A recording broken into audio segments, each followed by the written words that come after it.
तो जो पहला चैप्टर था प्रॉपर्टीज़ ऑफ मटेरियल, तो प्रॉपर्टीज़ ऑफ मटेरियल में हमने सारी चीज़ें एक्सप्लेन कर दी। और जहाँ से आपको कहीं से डाउट हो एक बार कमेंट में आप बता दीजिएगा, तो उसको हम फिर से एक्सप्लेन कर देंगे विद डिटेल, ठीक। या कुछ और भी बताना हो तो बता दीजिएगा आप।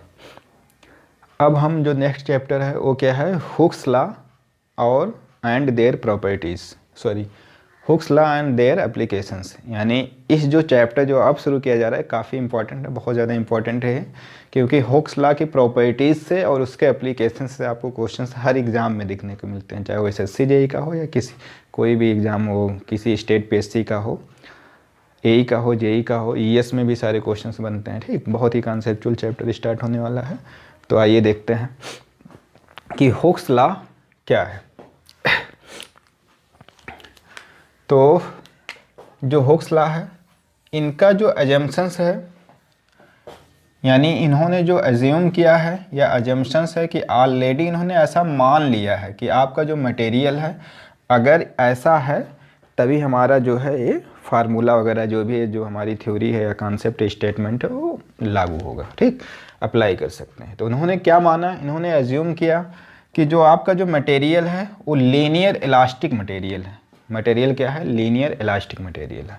और हमने आपको बताया कि इलास्टिक मटेरियल क्या होते हैं, कि ऐसे मटेरियल या जिन पर आप लोड लगाओ और लोड को फिर क्या कर दो, रिमूव कर दो। यानी आप सपोज कीजिए कि 10 सेंटीमीटर की कोई रॉड थी, माइल्ड स्टील था, उसको क्या किया आपने, जब एक्सटेंड किया 1 सेंटीमीटर का एक्सटेंशन हुआ उसमें, फिर जैसे आपने लोड रिमूव किया तो क्या हुआ, फिर से रिगेन हो गया, उसका शेप एंड साइज़ क्या हो गया, रिगेन हो गया। उसी को हम क्या बोलते हैं, इलास्टिसिटी बोलते हैं, या वैसे मटेरियल को ही हम क्या बोलते हैं, इलास्टिक मटेरियल बोलते हैं, ठीक। लेकिन ये क्या होना चाहिए, विद इन इलास्टिक लिमिट। और उसके बाद जब आप लोड लगाओगे तो रिगेन सारा नहीं होता है, कुछ परसेंटेज में होता है। और उसके बाद जो स्ट्रेन एनर्जी होती है उसको एक टर्म बोलते हैं हाइपर इलास्टिक स्ट्रेन एनर्जी बोलते हैं, ठीक। तो इतनी तो आपको बात समझ में आ गई कि जो मटेरियल था एक ऐसा है, इलास्टिक होना चाहिए। फिर हम यहाँ पे दूसरा जो एजम्पशंस है ये कहते हैं कि मटेरियल आपका होमोजीनियस होना चाहिए। होमोजीनियस होना चाहिए, आइसोट्रॉपिक होना चाहिए, ठीक। तो अब देखते हैं कि होमोजीनियस का मतलब क्या है, यानी होमोजीनियस किसको कहते हैं, आइसोट्रॉपिक किसको कहते हैं, इसके बारे में देख लेते हैं। तो कोई भी जो मटेरियल है, यानी एवरी मटेरियल में बी, एनी मटेरियल में बी होमोजीनियस, आइसोट्रॉपिक और ऑर्थोट्रॉपिक और एनाइसोट्रॉपिक। यानी कोई भी मटेरियल या तो हो सकता है कि वो आइसोट्रॉपिक हो सकता है होमोजीनियस हो, दोनों हो सकता है ऑर्थोट्रॉपिक, हो सकता है एनाइसोट्रॉपिक हो, ठीक।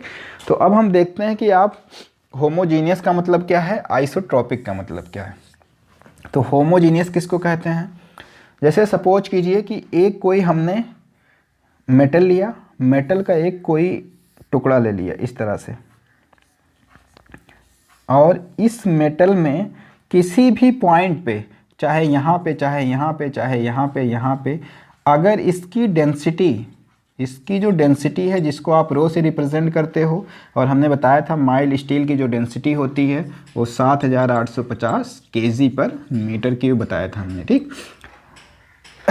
तो इसकी जो डेंसिटी है वो क्या होना चाहिए, यहाँ पे, यहाँ पे, यहाँ पे, यानी किसी भी पॉइंट पर अगर उसकी डेंसिटी क्या है, कांस्टेंट है, यानी सिग्मा अगर कांस्टेंट है किसी भी पॉइंट पे, तो ऐसे ही मटेरियल को आप क्या बोलते हो, होमोजीनियस मटेरियल बोलते हैं। और जो सारी प्रॉपर्टीज़ हैं इसकी, इट शुड बी कांस्टेंट, यानी कहीं पे भी, इस पॉइंट पे ले लो, यहाँ पे कहीं पे भी ले लो, अगर एवरी पॉइंट पे उसकी जो प्रॉपर्टीज़ हैं या डेंसिटी है वो क्या हो जाए, कांस्टेंट हो जाए, तो ऐसे ही मटेरियल को हम क्या बोलते हैं, होमोजीनियस मटेरियल बोलते हैं। अदरवाइज अगर कांस्टेंट नहीं है तो ऐसे कुछ मटेरियल होते हैं उसको हेट्रोजीनियस भी बोला जाता है, ठीक। पर होमोजीनियस आप यहाँ पे समझिए। तो होमोजीनियस तो आपको समझ में आ गया। अब हम बात करते हैं कि आइसोट्रॉपिक मटेरियल क्या होगा। तो आइसोट्रॉपिक होने के लिए सबसे पहले क्या होना चाहिए, होमोजीनियस होना चाहिए।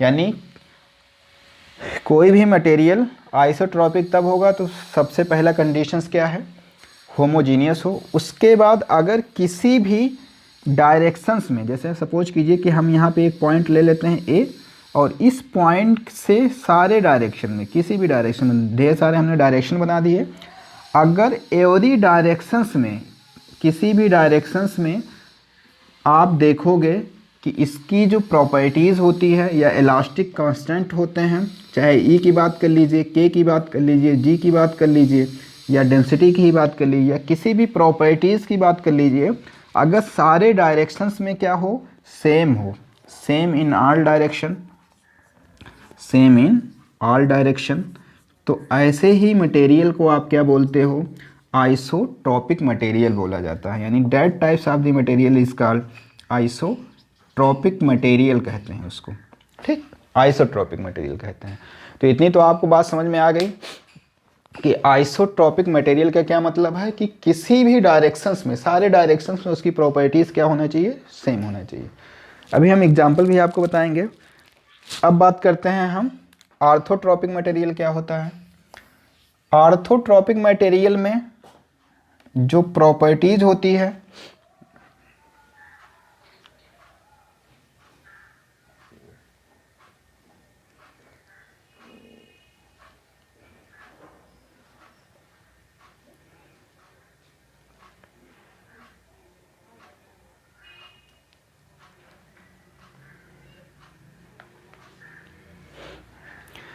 हाँ देखिए, सॉरी, अब जो ऑर्थोट्रॉपिक जो मटेरियल है, सपोज कीजिए यही वही ब्लॉक था यहाँ पे, तो इसमें क्या होता है, इसमें थोड़ा सा आपको ध्यान रखना है। इसमें जो परपेंडिकुलर डायरेक्शन है, जैसे ये एक्स एक्सिस हो गया, ये आपका वाई एक्सिस हो गया, या जेड हो गया, यानी किसी भी पॉइंट पर जो परपेंडिकुलर डायरेक्शंस होते हैं, यानी ऑर्थोगोनल डायरेक्शंस पे क्या हो जाए, जो मटेरियल की जो प्रॉपर्टीज़ है, यानी जो मटेरियल की जो प्रॉपर्टी है,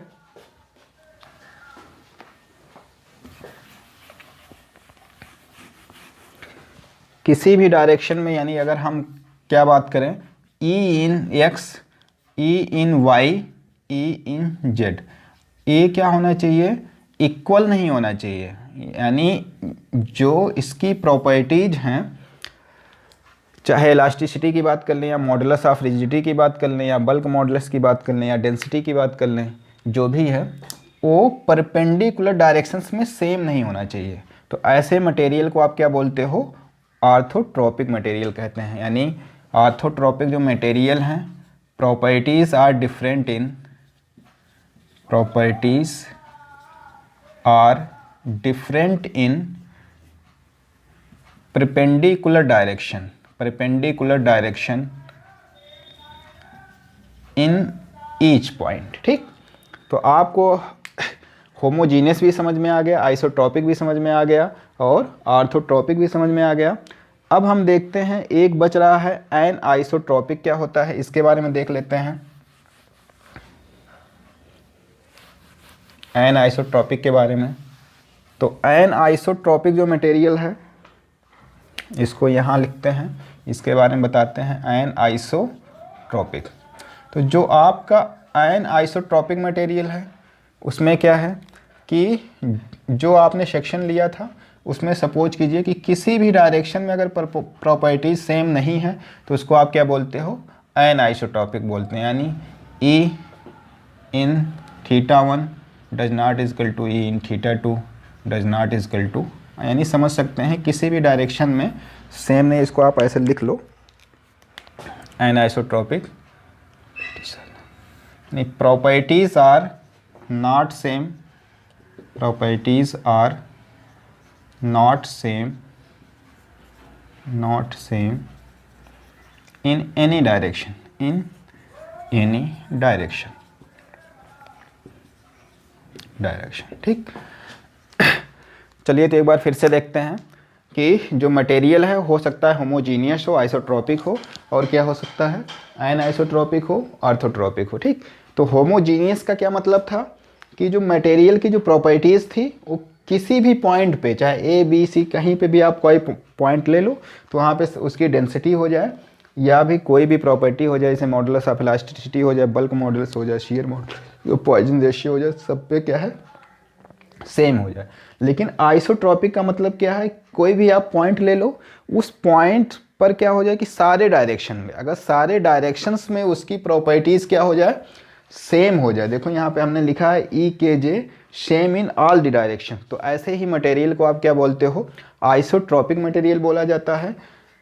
अगर आर्थोट्रॉपिक की बात करते हैं तो आर्थोट्रॉपिक में क्या होता है कि किसी भी पॉइंट पर जो परपेंडिकुलर डायरेक्शंस होते हैं, यानी किसी भी पॉइंट पे जो परपेंडिकुलर डायरेक्शंस होगा, एक्स वाई जेड डायरेक्शन होगा, उसमें अगर प्रॉपर्टीज सेम नहीं है तो ऐसे मटेरियल को क्या बोलते हो आप, आर्थोट्रॉपिक बोलते हैं। एग्जांपल के लिए अगर हम वुड की बात करें या प्लाई बोर्ड की बात करें, तो आर्थोट्रॉपिक का जो एग्जांपल है, जैसे हम वुड की बात कर लें, वो क्या होता है, वुड हो गया, या फिर प्लाई बोर्ड हो गया। इनकी परपेंडिकुलर डायरेक्शंस में जो प्रॉपर्टीज़ होती है वो डिफरेंट होती है, उनकी स्ट्रेंथ भी डिफरेंट होती है, इनकी सारी प्रॉपर्टीज़ भी परपेंडिकुलर डायरेक्शंस में अलग होती है। इसलिए ऐसे मटेरियल को आप क्या बोलते हो, आर्थोट्रॉपिक मटेरियल बोला जाता है। और आइसोट्रॉपिक मटेरियल की बात करें तो आइसोट्रॉपिक मटेरियल जैसे हो गया आपका स्टील हो गया, माइल्ड स्टील हो गया, एल्युमिनियम हो गया, ये सारे मटेरियल जो होते हैं वो क्या होते हैं, आइसोट्रॉपिक मटेरियल होते हैं। इनका किसी भी पॉइंट पे आप जितने भी इसकी प्रॉपर्टीज़ होते हैं वो सारे क्या होते हैं, सेम होते हैं किसी भी डायरेक्शन में। ठीक, तो स्टील क्या है, होमोजीनियस भी होता है और आइसोट्रॉपिक भी होता है। लेकिन जो वुड है, वुड तो होमोजीनियस होता है, लेकिन ये होमोजीनियस तो होता है, लेकिन क्या ये आइसोट्रॉपिक होता है, ट्रॉपिक नहीं।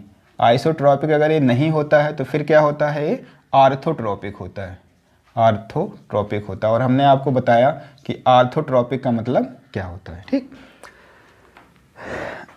अब आर्थोट्रॉपिक के भी आपने एग्जाम्पल देख लिए, आइसोट्रॉपिक के एग्जाम्पल भी देख लिए, और होमोजीनियस का आपने मतलब भी समझ लिया। अब आते हैं हम हुक्स लॉ पे आते हैं।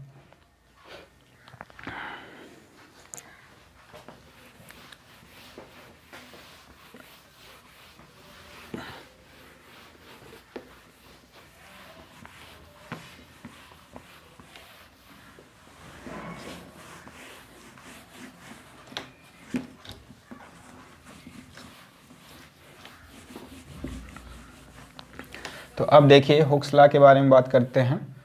तो जो हुक्स लॉ है वो कहते क्या है कि हमने बताया हुक्स लॉ में कि पहला जो पॉइंट हमने बताया कि मटेरियल आपका क्या होना चाहिए, इलास्टिक होना चाहिए, इलास्टिक हो, और साथ साथ में जो दूसरा पॉइंट है वो क्या होना चाहिए, होमोजीनियस और आइसोट्रॉपिक हो, होमोजीनियस एंड आइसोट्रॉपिक हो। क्या पूछ रहे हैं, बोलिए। हाँ बिल्कुल, इनके कहने का मतलब है कि क्या जो मटेरियल होमोजीनियस होते हैं वो आइसोट्रॉपिक भी होते हैं, नहीं। जो मटेरियल होमोजीनियस हैं कोई ज़रूरी नहीं है कि वो क्या हों, आइसोट्रॉपिक ही हों। लेकिन अगर कोई मटेरियल आइसोट्रॉपिक है, कोई मटेरियल क्या है, आइसोट्रॉपिक है, तो वो होमोजीनियस तो होगा ही होगा। ठीक, तो आइसोट्रॉपिक होने के लिए एटलीस्ट सबसे पहले क्या होना चाहिए, होमोजीनियस, और उसके बाद अगर सारे डायरेक्शंस में उसकी प्रॉपर्टीज सेम है तब आप उसको आइसोट्रॉपिक बोलते हो।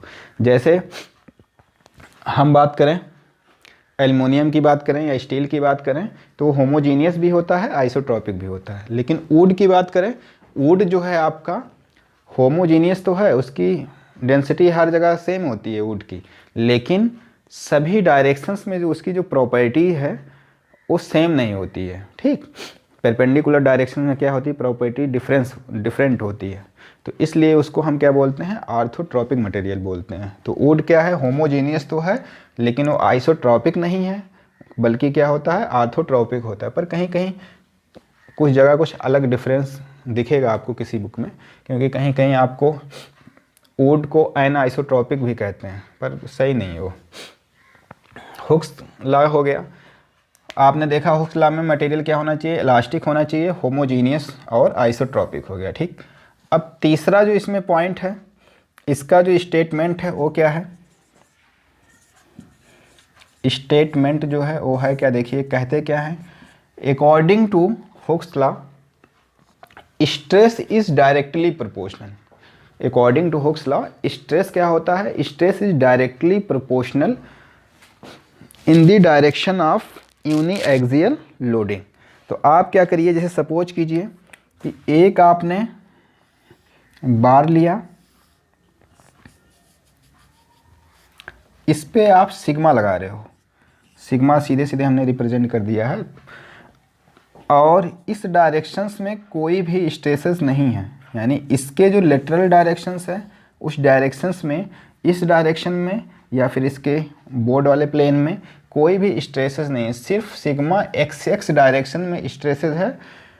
तो कहते हैं कि जो ये सिग्मा एक्स एस है, यानी जो सिग्मा एक्स एक्स है वो प्रोपोर्शनल होता है किसके, it is proportional to strain, वो भी किस स्ट्रेन के, लीनियर स्ट्रेन में, यानी जो आप स्ट्रेस लगा रहे हो वो लॉन्गिट्यूडनल या नॉर्मल स्ट्रेन है, और उस डायरेक्शन स्ट्रेस है उसमें क्या होगा, स्ट्रेन भी क्या होगा, उसी डायरेक्शन में होगा।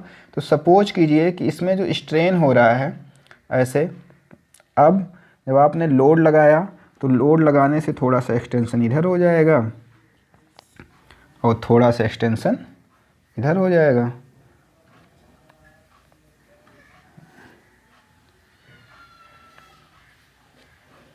तो इस तरह से आपको कुछ एक्सटेंशन दिखेगा। ठीक ठीक। अब ये जो डेल्टा यल बाई टू उधर हो जाए, डेल्टा बाई टू इधर हो गया, डेल्टा बाई टू इधर और डेल्टा बाई टू इधर हो गया। ठीक। अब जब आप निकालोगे स्ट्रेन, स्ट्रेन इजकल टू क्या होगा, बटा पूरा यल, इसकी पूरी लेंथ सपोज कीजिए आप क्या था, यल था। ठीक। तो यहाँ से जो स्ट्रेन होगा यानी सिग्मा जो प्रोपोर्शनल हो गया स्ट्रेन के हो गया, फिर ये कहते हैं कि जो सिग्मा प्रोपोर्शनल टू स्ट्रेन है इसको आप लिख सकते हो सिग्मा इजकल टू, एक सिंबल लिया, इसी सिंबल को हम कहते हैं modulus of elasticity of material, यानी यहाँ पे जो ई है इसका काफ़ी इम्पॉर्टेंट है। वो क्या कहते हैं कि जो स्ट्रेस है वो स्ट्रेन के प्रोपोर्शनल तो है, लेकिन जब उसको प्रोपोर्शनल लिमिट हटाएंगे तो क्या जाता है, ई आता है, और ई क्या होता है, मॉडुलस ऑफ, चलिए हम आगे मिटा देते हैं, मिटा के बताते हैं आपको। या यहाँ पे आप देख सकते हैं कि हमने एक ग्राफ बनाया है, इस ग्राफ में आप देखिए इस एक्सिस पे हमने सिग्मा को रिप्रेजेंट किया है, इस एक्सिस पे यानी एक्स पे स्ट्रेन को, वाई एक्सिस पे स्ट्रेस को रिप्रेजेंट किया है, और फिर हमने क्या देखा कि यहाँ से लेके यहाँ तक एक पॉइंट है, इसको हम बोल दिए प्रोपोर्शनल लिमिट बोल दिए, इसको हमने क्या बोला है, प्रोपोर्शनल लिमिट बोला है, और उसके ऊपर एक पॉइंट और होगा उसको हम क्या बोलेंगे, इलास्टिक लिमिट बोलेंगे, यानी ऊपर वाला जो पॉइंट है इस पॉइंट को आप प्रोपोर्शनल लिमिट बोल रहे हो, इसको ए कह दिए, इसको बी, और बी वाले को हम क्या बोलते हैं, इलास्टिक लिमिट बोलते हैं, इलास्टिक लिमिट बोलते हैं। तो जो ये हुक्स लॉ है, हुक्स लॉ कहाँ तक ये कहते हैं कि किसी भी लीनियर इलास्टिक मेटल में क्या होता है, हुक्स लॉ जो वैलिड होता है अप टू प्रोपोर्शनल लिमिट तक वैलिड होता है। तो इनका जो स्टेटमेंट था वो आपने देख लिया। तो हुक्स लॉ कहाँ, तो इस बहुत ही इंपॉर्टेंट पॉइंट है कि हुक्स लॉ नोट करके आप लिख सकते हैं 5 स्टार देके, कि हुक्स लॉ जो है, Hooke's law is valid up to proportional limit,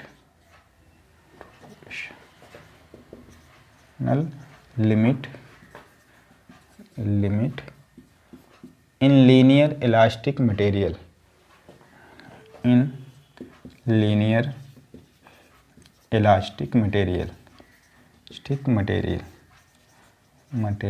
ठीक। बट ये तो आपका इनका स्टेटमेंट है, आपको याद रखना कि कहाँ तक वैलिड होता है, प्रोपोर्शनल लिमिट तक वैलिड होता है, लेकिन क्या है, in case of mild steel, अब माइल्ड स्टील के केस में आप जानते हो कि जो प्रोपोर्शनल लिमिट है और जो इलास्टिक लिमिट है वो क्या होते हैं, दोनों सेम होते हैं।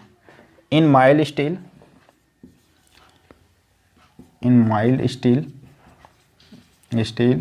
प्रोपोर्शनल लिमिट और इलास्टिक लिमिट ये अप्रॉक्सीमेट क्या होते हैं, सेम होते हैं। तो होगा क्या कि ये जो हुक्स लॉ हो जाएगा कहाँ तक वैलिड हो जाएगा, दूसरा जो पॉइंट है इसमें आप नोट करने के लिए, Hooke's law is valid, Hooke's law is valid up to elastic limit in elastic limit. ये स्पेशल केस है, स्पेशल केस आप यार डाल सकते हो कि एक स्पेशल केस है क्या, कि माइल्ड स्टील के केस में जो हुक्स लॉ है वो कहाँ तक वैलिड होता है, इलास्टिक लिमिट तक, अप टू इलास्टिक लिमिट तक होता है। ठीक,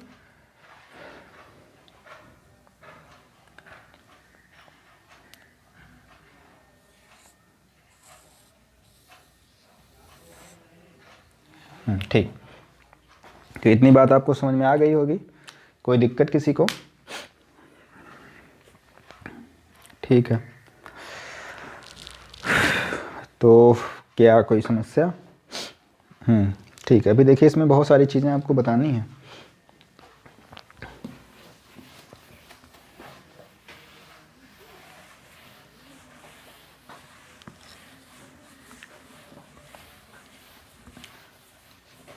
अब यहाँ पे जो हुक्स लॉ कहता है वो कहता है क्या है कि जो स्ट्रेसेस हैं, जो स्ट्रेस आप देख रहे हो वो लीनियर इलास्टिक मेटल में क्या होता है, प्रोपोर्शनल लिमिट तक क्या होता है, प्रोपोर्शनल होता है, यानी प्रोपोर्शनल लिमिट तक क्या होगा, 45 डिग्री का कर्व बनेगा, या ऐसे समझ सकते हैं प्रोपोर्शनल होता है। ठीक, स्ट्रेस किसके प्रोपोर्शनल होता है, स्ट्रेन के। तो यहाँ से हमने आपको बताया कि जो सिग्मा इजकल टू होता है E into strain, sigma equal to क्या हो गया, E इंटू स्ट्रेन। अब यहाँ पे जो है ये क्या है, स्ट्रेस है, ये क्या है, modulus of elasticity, modulus of elasticity, elasticity. अब ये जो मॉडुलस ऑफ इलास्टिसिटी है, जैसे यदि हम बात करें माइल्ड स्टील की बात करें तो मॉडुलस ऑफ इलास्टिसिटी जो स्टील की होती है, स्टील के लिए ई की वैल्यू जो होती है वो होती है 200 GPa, या फिर 2 इंटू 10⁵ MP ये कह लीजिए, या फिर 2 इंटू 10⁵ न्यूटन पर mm², न्यूटन पर mm²। ये तो हो गई ई की वैल्यू हो गई, और जो ई की वैल्यू है ये क्या है, प्रॉपर्टीज ऑफ मटेरियल है, प्रॉपर्टीज ऑफ मटेरियल या मटेरियल है, ये आपका कांस्टेंट होता है। So it is constant, is constant, constant, constant, यानी जो प्रॉपर्टीज ऑफ मटेरियल है सो इट इज़ कांस्टेंट। क्यों? अब यहाँ से आप चाहो तो ई की वैल्यू, अब इसकी जो यूनिट वगैरह है उसकी बात कर लेते हैं। जो स्ट्रेस की यूनिट होती है, स्ट्रेस हमने बताया था क्या होता है, फोर्स पर यूनिट एरिया, यानी न्यूटन पर mm², और इसी को ही आप क्या बोलते हो, MPa, यानी जब भी हम MPa की बात करेंगे तो किसकी बात करेंगे, न्यूटन पर mm² की बात करेंगे। ठीक, और यही सेम यूनिट किसकी हो गई, इसकी भी यूनिट होगी सेम, देखिए MPa हो गई, उसकी भी क्या हो गई, MPa हो गई। या आप यहाँ से ऐसे लिख सकते हो, young modulus of elasticity equal to sigma by E, यानी स्ट्रेस बाई स्ट्रेन भी होता है, स्ट्रेस बाई स्ट्रेन होता है। अब यहाँ पे जो स्ट्रेस बाय स्ट्रेन हमने वर्ड लिखा है, ये क्या होगा, लॉन्गिट्यूडनल स्ट्रेस होगा, और जो स्ट्रेन होगा वो क्या होगा, लॉन्गिट्यूडनल स्ट्रेन होगा। तब इसको आप क्या बोलते हो, मॉडुलस ऑफ इलास्टिसिटी, इसको आप बोल सकते हो modulus of elasticity, modulus of elasticity. अब यहाँ से देखिए, अगर हम कहें आपसे, अगर पूछा जाए कि अगर if the stress is increase, अगर हम स्ट्रेस को क्या कर दें, इंक्रीज कर दें, तो जो मॉडुलस ऑफ इलास्टिसिटी है वो क्या इंक्रीज हो जाएगी, या डिक्रीज हो जाएगी, या कांस्टेंट रहेगी, या क्या हो जाएगी, या नन ऑफ दिस। तो क्या हो जाएगा, देखिए जब आप स्ट्रेस बढ़ाओगे तो स्ट्रेन भी क्या होती है, इंक्रीज हो जाती है, इनका जो रेशियो होता है सेम रेशियो में इंक्रीज होंगे, तो आपका जो क्या हो जाएगा, मॉडुलस ऑफ इलास्टिसिटी क्या हो जाएगी, कांस्टेंट हो जाएगी।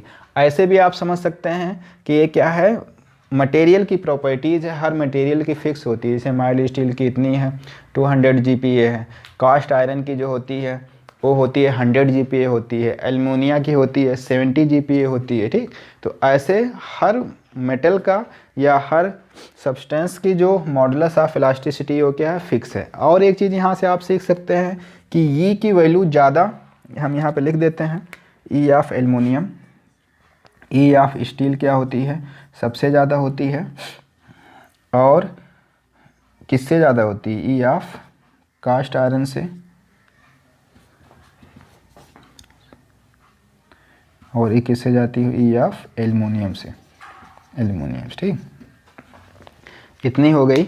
और भी इसमें कुछ चीज़ें हैं, जैसे वहाँ पे हमने लिखा हुआ है स्लोप वाली जो इक्वेशन आप देख रहे हो, उसमें कुछ चीज़ें आप मॉडिफाई भी कर सकते हो।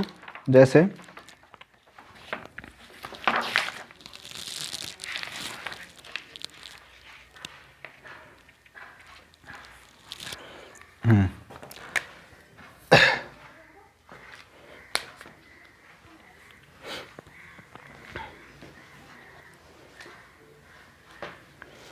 चलिए और आगे देखते हैं अब।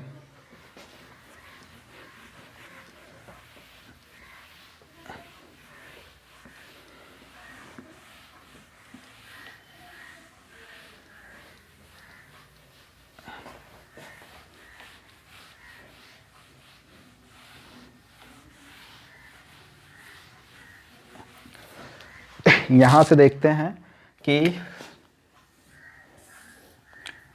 दो मेटल हैं, तीन मेटल हैं, एक ए है, एक बी है, एक सी है। तो किसकी मॉडुलस ऑफ इलास्टिसिटी ज़्यादा होगी, जो वाई एक्सिस के जितना ज़्यादा होगा, यानी जिसका जितना ज़्यादा स्लोप। तो वहाँ से आपने देखा था d y by d x को ही आप क्या लिखते हो, d y by d x को ही ई लिखा जाता है, या tan theta equal to d y by d x. ये स्लोप को रिप्रेजेंट कर रहा है। तो जितना ज़्यादा स्लोप, तो स्लोप किसकी ज़्यादा होगी, जो वाई एक्सिस के जितना पास होगा, ठीक, या एक्स एक्सिस से जितना दूर होगा। तो ये जो ए है, इसकी मॉडुलस ऑफ इलास्टिसिटी, इसकी E of B, E of C. तो यहाँ से आप देख के बता सकते हो कि ई ऑफ ए क्या होगा सबसे ज़्यादा, फिर E of B greater than E of C, ठीक है। चलिए अभी तक तो आपको समझ में आ गया कि जो हमने बताया, सबसे पहला जो हमने आपको बताया कि हुक्स लॉ जो है वो है क्या। तो उसके लिए हमने आपको मटेरियल बता दिया, जैसे होमोजीनियस क्या होता है, आइसोट्रॉपिक मटेरियल क्या होते हैं, और ऑर्थोट्रॉपिक मटेरियल क्या होते हैं, या एनाइसोट्रॉपिक मटेरियल क्या होते हैं, ठीक। फिर हमने आपको हुक्स लॉ समझा दी।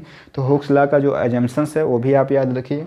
साथ साथ में हुक्स लॉ किसके लिए क्या होता है कि प्रोपोर्शनल लिमिट तक क्या होता है, वो लागू किया जा सकता है, एलिजिबल होता है, ठीक।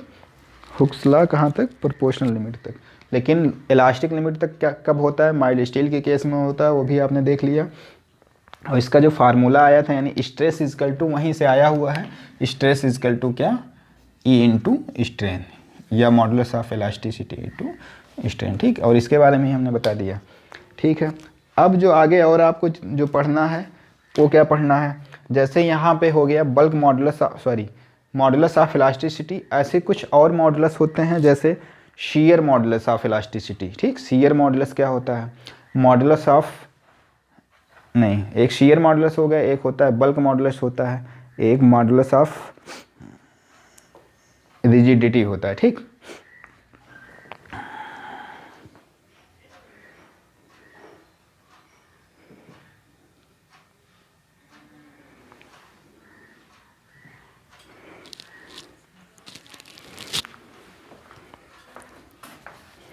देखिए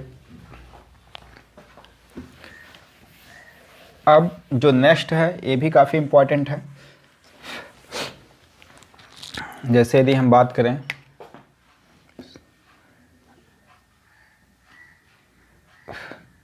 तीन तरह के आपको रिजिडिटी मिलेंगे,